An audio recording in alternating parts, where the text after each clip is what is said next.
Praise the lord అండి. నాకు ఒక డౌట్ చెప్తారా? Praise the lord. అడగండి. ఈనాడు క్రైస్తవుల్లో కూడా చాలా మంది డివోర్స్ తీసుకుంటున్నారు. అది విశ్వాసుల్లోనే కనబడుతుంది, సేవకుల్లోనే కనబడుతుంది. విడాకులు తీసుకొని వేరొక వివాహం చేసుకుంటున్నారు. ఇది ఎంతవరకు కరెక్ట్ అంటారు? ఇది బైబిల్ ప్రకారం కరెక్టేనా? మీరు అడిగిన ప్రశ్న చాలా మంచిది. చూస్తే ఇది చాలా దుఃఖకరమైన, బాధాకరమైన విషయం. మనకి లీగల్ సిస్టమ్ అయితే దీన్ని అలౌ చేస్తుంది.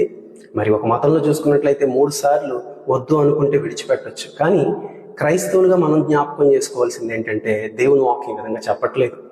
ప్రస్తుతానికి ఆ విషయాన్ని అంత స్ట్రెస్ చేసి కొందరు సేవకులు కూడా చెప్పకపోవడానికి ప్రధాన కారణం ఏంటంటే, ఈ విషయం మీరు అన్నట్లుగా క్రైస్తవుల్లో, విశ్వాసుల్లోనే ఉంది, సేవకుల్లో కూడా ఉంది. కానీ మనం చూస్తే మార్కు సువార్త 10వ అధ్యాయంలో యేసు ప్రభువు వారి దగ్గరికి కొందరు వస్తారు, పరిసయ్యులు వచ్చి అడుగుతారు, నేను నా భార్యను విడిచిపెట్టొచ్చా, లేకపోతే భర్త భార్యను విడిచిపెట్టొచ్చా అన్నప్పుడు యేసు ప్రభు వారు చాలా అద్భుతమైన మాట చెప్తారు. వారిద్దరూ ఏక శరీరమై ఉన్నారు. అంటే భార్య భర్తగా దేవుడు జతపరిచిన తర్వాత వారిద్దరూ కూడా ఒకే శరీరము. ఆ విషయాన్ని ముందుగా మనం జ్ఞాపకం చేసుకోవాలి. రెండవది ఏంటంటే, ప్రభువు దానికి కంటిన్యూషన్ ఈ విధంగా అంటారు, వారిద్దరిని దేవుడు జతపరిచిన వారిని మనుషులు వేరు చేయకూడదు అని.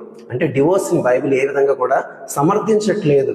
దేవుడు అయ్యో నా భార్య సరిగా ఉండట్లేదు, నా భర్త సరిగా ఉండట్లేదు, కోపిష్టి, లేకపోతే వేరే వేరే కారణాలు బట్టి డివోర్స్ తీసుకోవడానికి బైబిల్ ఏ విధంగా కూడా సమర్థించట్లేదు. బైబిల్లో డివోర్స్ని సమర్థించే ఒకే ఒక విషయం ఏంటంటే వ్యభిచారం. వివాహం అయిన తర్వాత భార్య కానీ భర్త కానీ ఇంకా కూడా తప్పుడు జీవితాలతో ఉంటే ఆ సమయంలో తప్ప, ఆ సందర్భంలో తప్ప మరి ఏ విషయంలో కూడా డివోర్స్ తీసుకుని మరొక వివాహాన్ని ప్రోత్సహించట్లేదు. అంతేకాకుండా బైబిల్ ఒక తీవ్రమైన మాట కూడా ఉపయోగిస్తుంది. ఒకవేళ డివోర్స్ తీసుకుని మరొక మ్యారేజ్ చేసుకున్న లోకం దాన్ని సంసారం అంటుంది, కానీ బైబిల్ మాత్రం దాన్ని వ్యభిచారంతోనే పోలుస్తుంది. కాబట్టి డివోర్స్ అన్న ఆలోచన ఒక భర్తకి కానీ, భార్యకి కానీ, లేకపోతే ఒక పురుషునికి కానీ, ఒక స్త్రీకి కానీ ఏ సందర్భంలో రాకూడదు. ఎందుకంటే అది దేవుడు జతపరిచారు, మనుషుల చేత వేరుపరచకూడదు. కాబట్టి ఆ విషయాన్ని మనం జ్ఞాపకం చేసుకోవాలి. అది సేవకుడు చేసినా, విశ్వాసి చేసినా అది 100% తప్పే. థ్యాంక్ యూ అండి.